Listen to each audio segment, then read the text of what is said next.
الحمد للہ وحدہ والصلاة والسلام على من لا نبی بعدہ اما بعد فاعوذ باللہ من الشیطان الرجیم بسم اللہ الرحمن الرحیم قل ان کنتم تحبون اللہ فاتبعونی یحببکم اللہ ویغفر لکم ذنوبکم واللہ غفور الرحیم آمنت باللہ صدق اللہ العظیم وصدق رسولہ النبی الکریم۔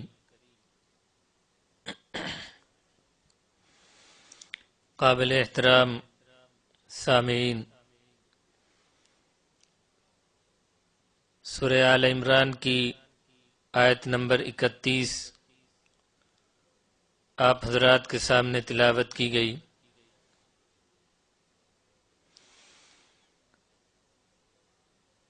اس آیت کا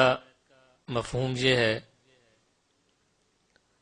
اللہ فرماتے ہیں اے میرے حبیب، آپ انسانوں کو بتا دیجئے اگر تم اللہ سے محبت کرتے ہو تو میری اتباع کرو، اللہ تم سے محبت کرے گا اور تمہارے گناہوں کو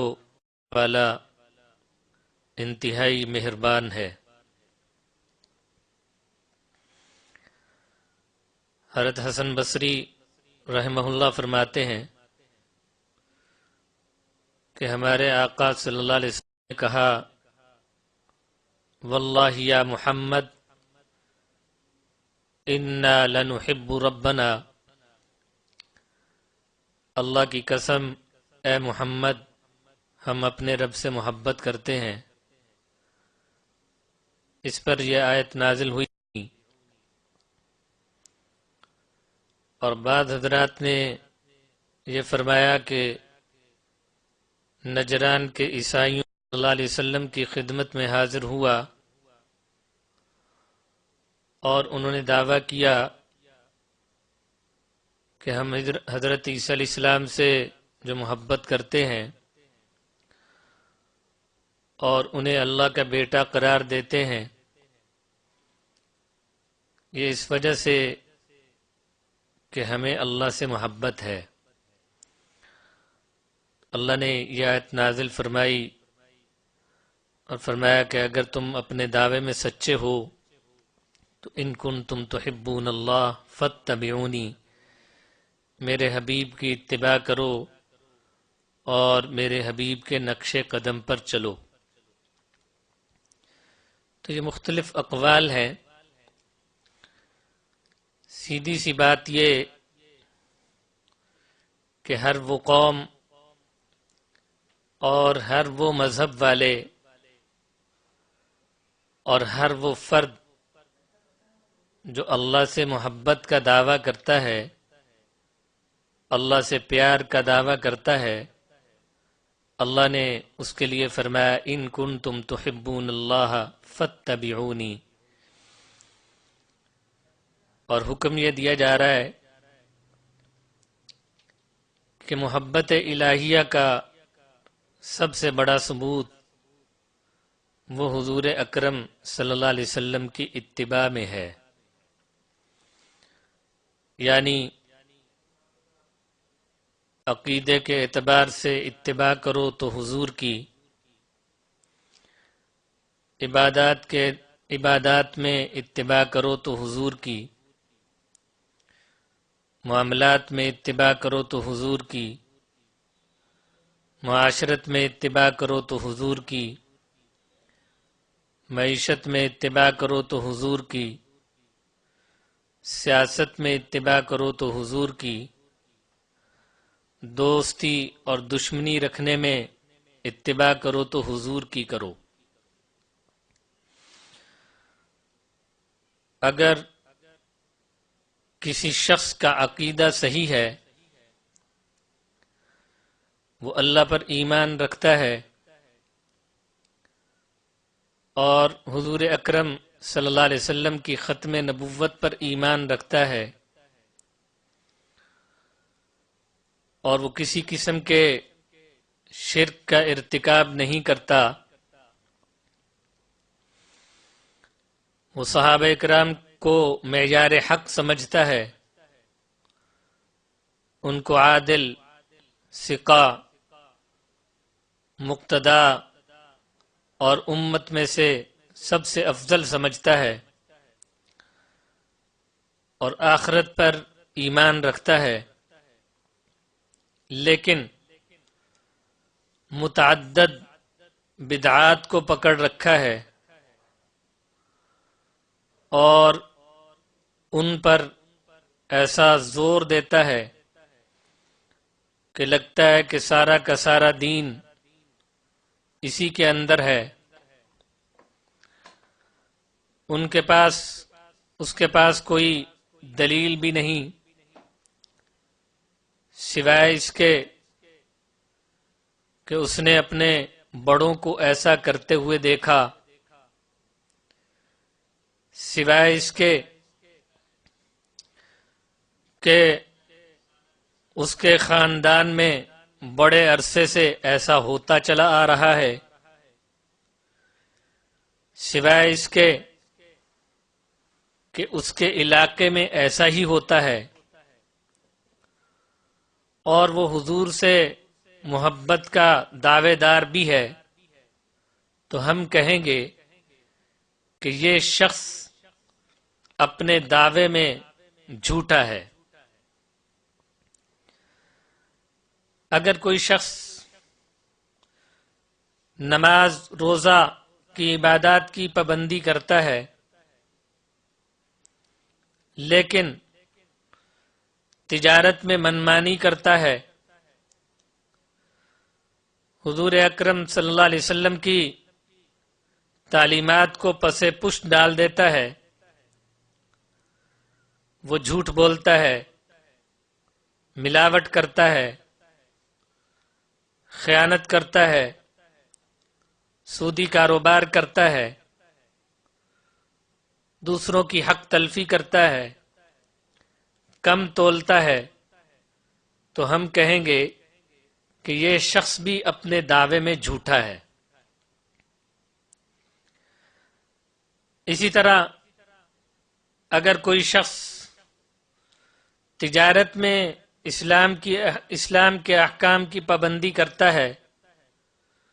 حضور اکرم صلی اللہ علیہ وسلم کی تعلیمات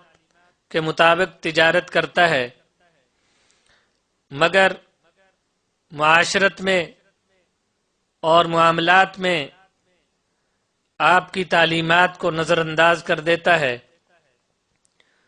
وہ پڑوسیوں کے حقوق دبا لیتا ہے، وہ اہل محلہ کو پریشان کرتا ہے، وہ جھوٹا ہے، وہ خائن ہے، وہ وعدہ خلاف ہے، والدین کے ساتھ غلط سلوک کرتا ہے، تو اس کے بارے میں بھی ہم کہیں گے کہ یہ محبت کے اپنے اس دعوے میں جھوٹا ہے۔ اللہ پاک نے ہمیں اس آیت میں حکم دیا، کنتم تحبون اللہ ان کنتم تحبون اللہ فاتبعونی، اگر تم اللہ سے محبت کرتے ہو تو میری اتباع کرو، میرے حبیب کی اتباع کرو۔ اور پھر یہ اتباع ہر شعبے میں ضروری ہے، ہر شعبے میں حضور کی اتباع کی جائے، عقائد میں بھی آپ کی اتباع، عبادات میں بھی آپ کی اتباع، معاملات میں بھی آپ کی اتباع، معاشرت میں بھی آپ کی اتباع، معیشت میں بھی آپ کی اتباع، سیاست میں بھی آپ کی اتباع، اس لیے کہ حضور اکرم صلی اللہ علیہ وسلم کی زندگی میں ایک انسان کے لیے بلکہ ہر انسان کے لیے اور ہر طبقے کے لیے کامل نمونہ پایا جاتا ہے۔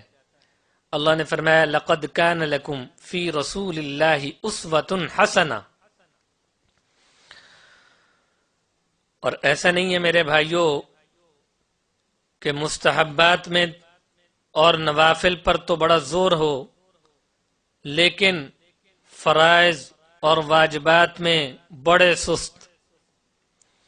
یا حضور کی میٹھی میٹھی سنتوں پر تو عمل کریں لیکن تجارت میں، لین دین میں، معاملات میں، دکانداری میں اور معاشرت میں حضور اکرم صلی اللہ علیہ وسلم کی تعلیمات کو نظر انداز کر دیا جائے، ایسا شخص کامل اتباع کرنے والا نہیں کہلائے گا، بلکہ یہ ناقص اتباع کرنے والا ہے۔ ہر شعبے میں، دین کے ہر شعبے میں اتباع ہو تو وہ حضور کی کامل اتباع کرنے والا ہے۔ اگر دین کے بعض شعبوں میں تو حضور کی تعلیمات کو اہمیت دیتا ہے اور بعض میں آپ کی تعلیمات کو نظر انداز کر دیتا ہے، تو یہ شخص ناقص اتباع کرنے والا ہے، کامل اتباع کرنے والا نہیں ہے۔ جیسے اللہ پاک نے انسانوں کو مختلف اعضاء عطا کیے، دیکھنے کے لیے آنکھیں دیں، سننے کے لیے کان دیے، بولنے کے لیے زبان، اور سوچنے کے لیے دماغ، اور ہضم کرنے کے لیے معدہ، اور پکڑنے کے لیے ہاتھ، چلنے کے لیے پاؤں، اور سینے میں دھڑکتا ہوا دل رکھا، اور جسم میں رگوں کا جال بچھا دیا۔ تو یہ سارے اعضاء ہیں جن کو یکجا کرنے سے ایک کامل انسان بنتا ہے، ایک انسان وجود میں آتا ہے۔ اگر کسی شخص کے اندر کوئی ایک عضو رہ جائے تو اس میں نقص رہ جاتا ہے۔ یقینی طور پر ہر کوئی ایسے شخص کو بے وقوف کہے گا جو صرف ہاتھوں کو پورا انسان کہے، جو صرف ٹانگوں کو پورا انسان کہے، جو صرف دماغ کو پورا انسان کہے، جو صرف زبان کو پورا انسان کہے، جو صرف آنکھوں کو پورا انسان کہے۔ ایسے شخص کو کوئی بھی عقل مند تسلیم کرنے کے لیے تیار نہیں ہوگا، بلکہ اس کو بے وقوف کہیں گے۔ اگر وہ شخص احمق ہے جو ہاتھوں کو پورا انسان سمجھتا ہے، جو ٹانگوں کو پورا انسان سمجھتا ہے، جو صرف آنکھوں کو پورا انسان سمجھتا ہے، جو صرف زبان کو پورا انسان سمجھتا ہے، تو وہ شخص بھی یقیناً احمق ہوگا اور یقیناً بے وقوف ہوگا، جو دین کے مختلف شعبوں میں سے کسی ایک شعبے میں حضور اکرم صلی اللہ علیہ وسلم کی سنتوں کو معیار بنائے اور باقی شعبوں میں آپ کی تعلیمات کو نظر انداز کر دے، وہ بھی احمق اور بے وقوف ہے۔ وہ وضو کرتے وقت، وہ غسل کرتے وقت، وہ نماز پڑھتے وقت اور مستحبات اور نوافل میں حضور کی اتباع پر بڑا زور دیتا ہے، لیکن حرام کے چھوڑنے کو غیر ضروری خیال کرتا ہے، یا وہ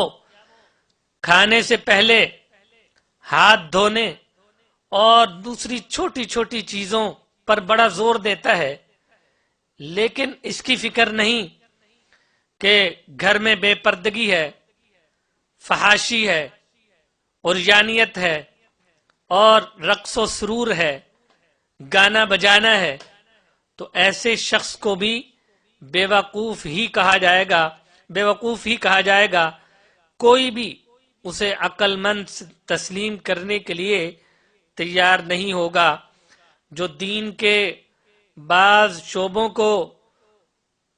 تسلیم کرتا ہے، دین کے بعض شعبوں میں آپ کی تعلیمات کو اہمیت دیتا ہے اور بعض شعبوں میں آپ کی تعلیمات کو نظر انداز کر دیتا ہے، بلکہ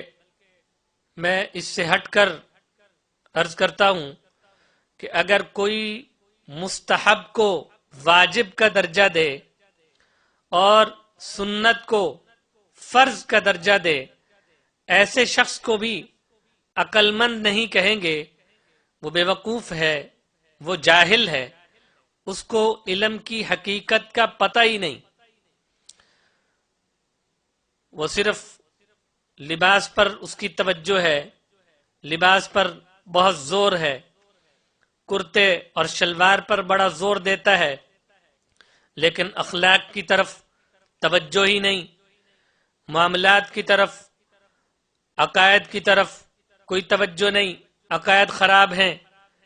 کوئی دھیان ہی نہیں، اس کی نظر میں دینداری کا معیار صرف اور صرف خاص انداز کا لباس ہے۔ اگر وہ لباس نہیں ہے تو پھر وہ شخص دیندار نہیں، بے دین ہے، یہ سوچ بھی غلط ہے۔ یا وہ ٹوپی اور پگڑی پر اتنا زور دیتا ہے کہ لگے کہ ان کا درجہ اسلام میں فرض کا ہے، اور جو ٹوپی نہ پہنے اور پگڑی نہ باندھے تو وہ معاذ اللہ بے دین ہے، تو یہ سوچ بھی غلط ہے۔ حالانکہ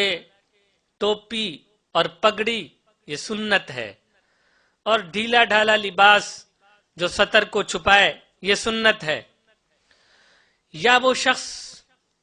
حضور کی محبت کے اظہار میں اتنا غلو کرتا ہے کہ جو شخص ایجاد کردہ رسموں کے مطابق جشن نہ منائے اس کو گستاخ کہا جائے، اس کو دشمن رسول کہا جائے یا منکر رسول کہا جائے، جبکہ خود اس کی صورت یہ ہے کہ وہ جھوٹ بولتا رہے، وہ خیانت کرتا رہے، وہ دوسروں کے حقوق دباتا رہے، وہ ظلم کرتا رہے، وہ حرام کھاتا رہے، چونکہ وہ سال میں ایک بار ربیع الاول کے مہینے میں حضور کی یاد کرتا ہے، اور وہ بھی صرف نعت خوانی کی حد تک،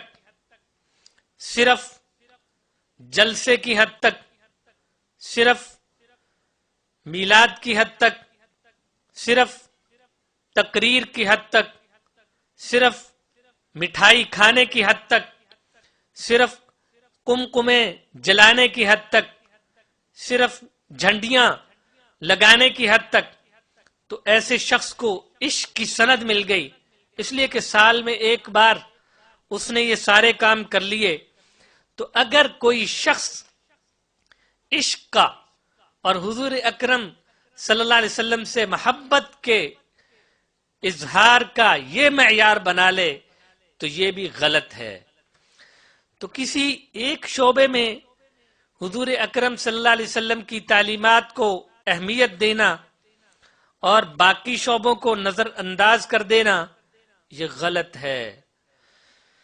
اور میرے بھائیوں، ہمارے آقا حضرت محمد الرسول اللہ صلی اللہ علیہ وسلم کی زندگی کا ایک ایک پہلو ہمارے سامنے ہے۔ آپ کا بچپن ہمارے سامنے، آپ کی جوانی ہمارے سامنے، آپ اولاد کے ساتھ معاملہ کیسے کرتے تھے ہمیں معلوم ہے، آپ بیویوں کے ساتھ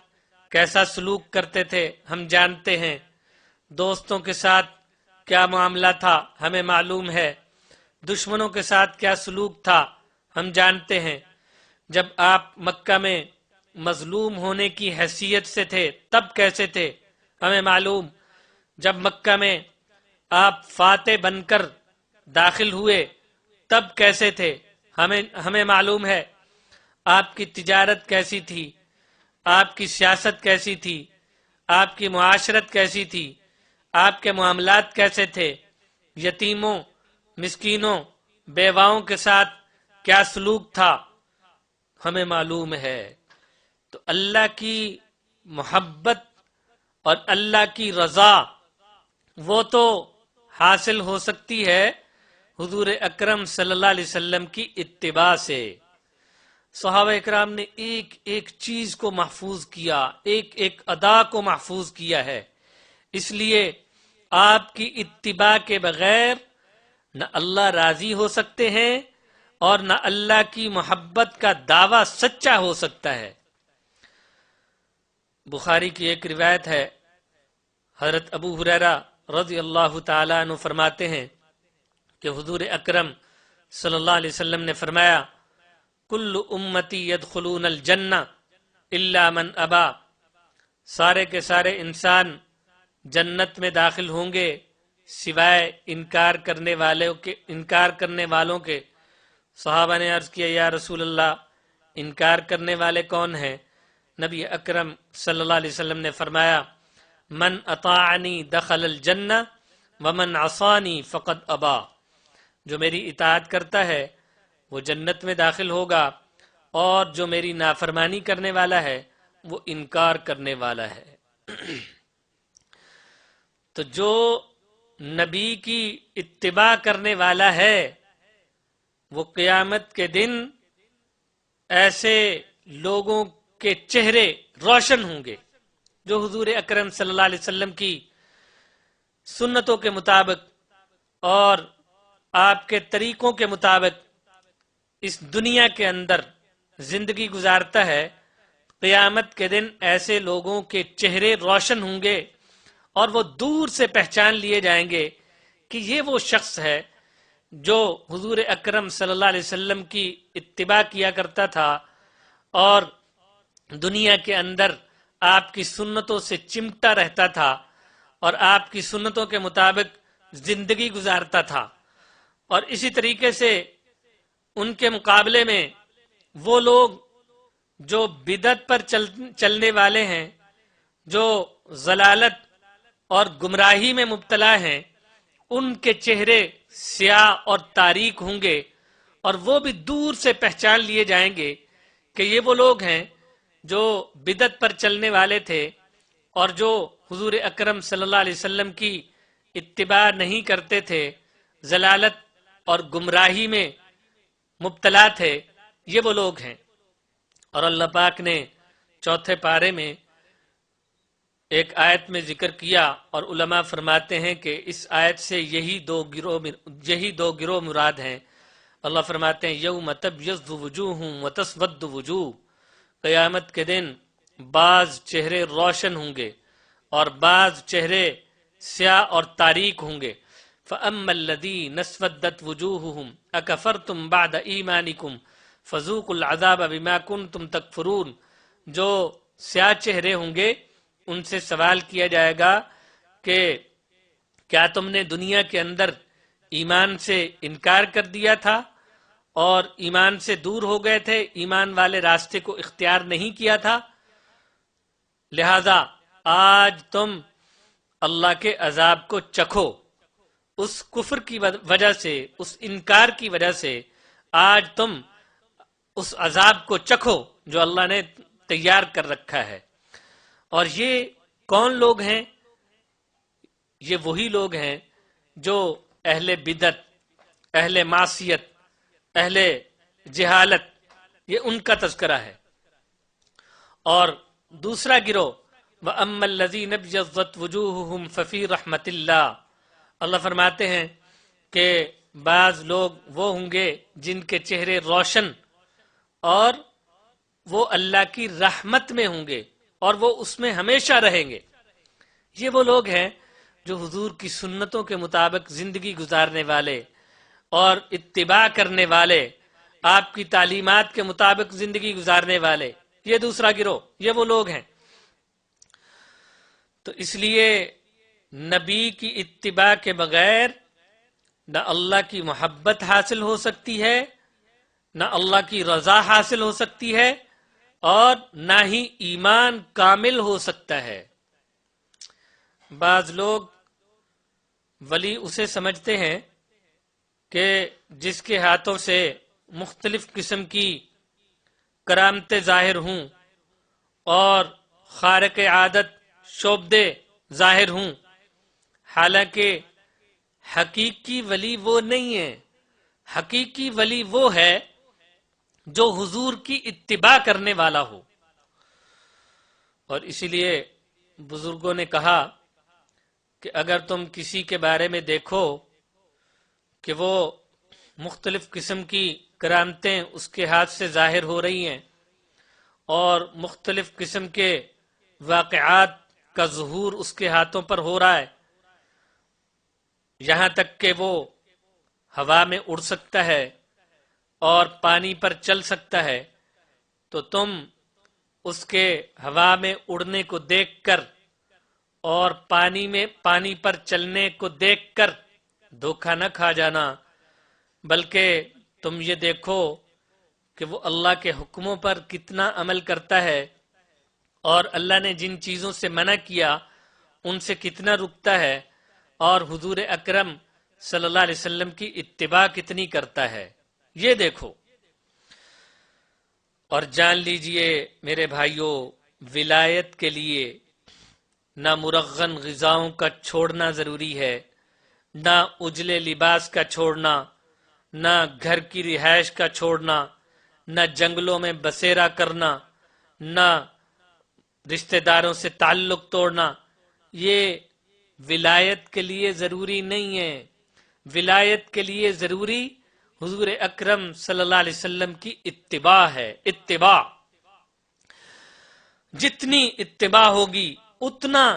انسان اللہ کے قریب ہوگا، اور اگر اتباع نہیں ہوگی تو اتنا ہی وہ اللہ سے دور ہوگا۔ تو حضور اکرم صلی اللہ علیہ وسلم کی اتباع ضروری ہے ولایت کے لیے، اور سچا ولی وہ ہے جو حضور اکرم صلی اللہ علیہ وسلم کی اتباع کرنے والا ہے۔ آج اگر ہم اپنا جائزہ لیں، اگر ہمارے دلوں کے اندر سنت کی محبت ہے اور ہماری زندگیوں میں حضور اکرم صلی اللہ علیہ وسلم کی اتباع ہے، آپ کی تعلیمات کی اتباع ہے، سنت کی اتباع ہے، تو پھر اللہ کا شکر ادا کریں کہ الحمدللہ ہمارے دلوں میں حضور اکرم صلی اللہ علیہ وسلم کی محبت ہے۔ لیکن اللہ نہ کرے اگر ہمارے دلوں میں سنت سے نفرت ہے تو پھر ہمیں اپنے ایمان کا جائزہ لینا ہوگا۔ اور کیسے کہا جائے میرے بھائیوں، آج بہت سے مسلمان ایسے ہیں جو حضور کی سنتوں کا مذاق اڑاتے ہیں اور حضور کی سنتوں سے نفرت کرتے ہیں، اور جو سنتوں پر عمل کرتے ہیں ان کا مذاق اڑایا جاتا ہے۔ داڑھی کا مذاق اڑایا جاتا ہے، ٹوپی کا مذاق اڑایا جاتا ہے، اور پگڑی کا مذاق اڑایا جاتا ہے، شلوار ٹخنوں سے اوپر ہو اس کا مذاق اڑایا جاتا ہے، مسواک کا مذاق اڑایا جاتا ہے۔ یہ دلیل ہے اس بات کی کہ ان کے سینے حضور کی محبت سے خالی ہیں، ورنہ ایسا ہو نہیں سکتا کہ دل میں حضور کی محبت ہو اور آپ کی سنتوں سے محبت نہ ہو، ایسا ہو نہیں سکتا۔ اور ہم اگر جائزہ ایک اور طریقے سے بھی لیں اور غور کریں، ذرا اپنے گریبان میں جھانک کر دیکھیں، محاسبہ کریں کہ جب ہم ایسے سہل پسند مسلمان ہو گئے کہ جب حضور کی اتباع کی بات آتی ہے تو آسان معاملات میں حضور کی اتباع کر لیتے ہیں، آسان معاملات میں، دائیں ہاتھ سے کھانے میں، شہد کے پینے میں، اور دودھ کے نوش کرنے میں، اور گوشت کے کھانے میں اور اٹھنے میں، بیٹھنے میں، لیٹنے میں اور چلنے پھرنے میں اور بیت الخلاء جانے میں اور بیت الخلاء سے باہر آنے میں اور سونے کے وقت اور سونے سے اٹھ کر، ان سنتوں میں تو حضور اکرم صلی اللہ علیہ وسلم کی اتباع کر لیتے ہیں، لیکن ایسی چیزوں میں اتباع نہیں کرتے کہ جن میں اتباع کرنے سے کسی کے ناراض ہونے کا خطرہ ہے، خاندان کے ناراض ہونے کا خطرہ اور دوست احباب کے ناراض ہونے کا خطرہ، محلے والوں کے ناراض ہونے کا خطرہ، معاشرے کے ناراض ہونے کا خطرہ، ان چیزوں میں، ایسی سنتوں پر اتباع نہیں کی جاتی ہے۔ اور ایک مسلمان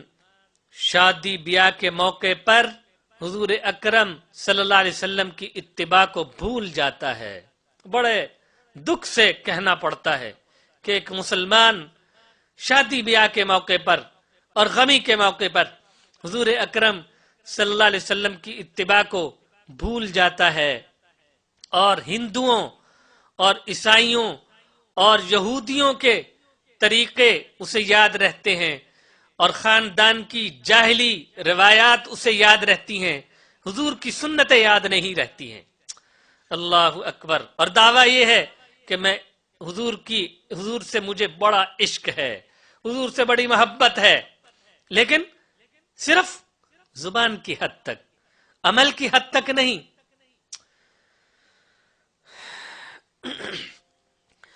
جبکہ آقا صلی اللہ علیہ وسلم نے فرمایا کہ میری امت کے بگاڑ کے وقت جو میری سنت کو زندہ کرے گا اس کو شہید کا ثواب ملے گا۔ جو میری امت کے بگاڑ کے وقت میری سنت کو زندہ کرے گا اس کو شہید کا ثواب ملے گا۔ یہ کون سی سنتیں ہیں جن کے بارے میں آقا صلی اللہ علیہ وسلم نے یہ فضیلت بیان فرمائی کہ اس کو شہید کا ثواب ملے گا؟ تو یہ وہ سنتیں ہیں کہ جن پر عمل کرنے سے جذبات کو قربان کرنا پڑتا ہے اور لوگوں کو ناراض کرنا پڑتا ہے اور تعلقات تک ٹوٹ جاتے ہیں، اس سے وہ سنتیں مراد ہیں۔ اور ان پر کتنا بڑا اجر ہے کہ اگر کوئی شخص ایسی سنت کو زندہ کرتا ہے کہ جس سے جذبات قربان ہو جائیں، جس سے خاندان ناراض ہو جائے، لوگ ناراض ہو جائیں اور تعلقات تک ٹوٹ جائیں، اس پر اجر کتنا ہے اور اس پر صلہ کتنا ہے، کتنا بڑا صلہ ہے۔ حضور اکرم صلی اللہ علیہ وسلم فرماتے ہیں قیامت کے دن وہ شخص آئے گا اور حضور فرمائیں گے میرے پیچھے پیچھے آؤ، میرے پیچھے پیچھے آؤ، اس لیے کہ تم نے میری خاطر دنیا میں سب کو ناراض کیا اور میری سنت کو نہیں چھوڑا۔ آج جبکہ ہر شخص خوف میں مبتلا ہے میں تیری شفاعت کرتا ہوں۔ تو میرے بھائیو، جس کو حضور کی شفاعت مل گئی وہ تو کامیاب ہو گیا، خدا کی قسم وہ تو کامیاب ہو گیا۔ تو اصل ہے حضور کی غلامی، اصل ہے حضور کی اتباع۔ اور چونکہ میرے بھائیو یہ ربیع الاول کا مہینہ ہے، میں خاص طور پر متوجہ کرنا چاہتا ہوں کہ نبی کی غلامی کا سب سے بڑا تقاضا اور سب سے بڑا تقاضا وہ حیا ہے۔ حیا، حیا ایمان کا شعبہ ہے، حیا دین کا حصہ ہے، اور حیا